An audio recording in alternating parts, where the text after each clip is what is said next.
Pathetic people. I find them very interesting, especially the pathetic people in these books. I especially find the redemption arcs they go through from where they are at rock bottom to going to something really good. I think that's really riveting for me because especially this guy, this David Goggins guy, he wrote a book called Can't Hurt Me, and pretty much he's extremely obese. He works as if I'm not butchering his past, he works as a whoever sprays bugs to death in your house, a tinter. I don't think that's the name, but a tinter. And pretty much he lives a terrible life, and he's very depressed and unhappy.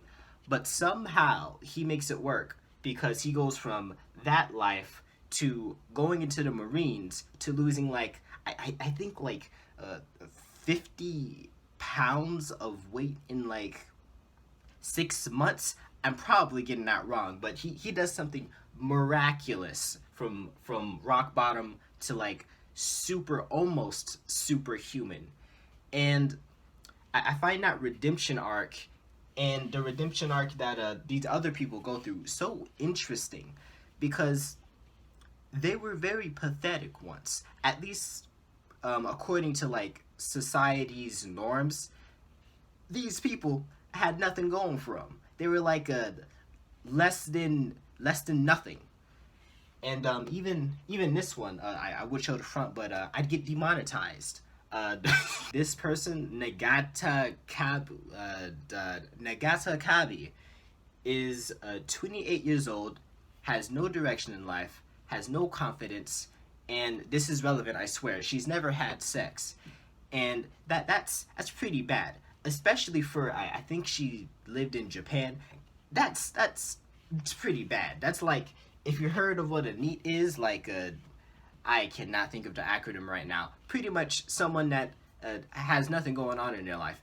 That's pretty bad. She basically goes from super duper like nothing going on in her life to attempting to make things better, shifting and swimming from part-time job to part-time job, crying through every little thing. It's so sad. It's so depressing, but it's so interesting because through all of that, she keeps trying and keeps trying, and somehow she comes out on top. And this is a real story of a very real person, and something about that it grips me. It's just it's relatable. This last book isn't it doesn't have a redemption arc.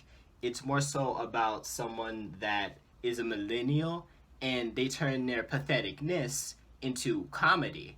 It's not so much like a story of immense growth like David Goggins and Nagata Kabi went through, but more so, hey, uh, look at how terrible my life is, because those are the compulsions that I have, and it's just very funny. And these people, very pathetic. At least they were in the past, but because of the way they looked at their situation and they tried to make it better, whether through comedy or just a straight improvement, they came out on top somehow. And I just think that's really interesting. And that's the whole video. Goodbye.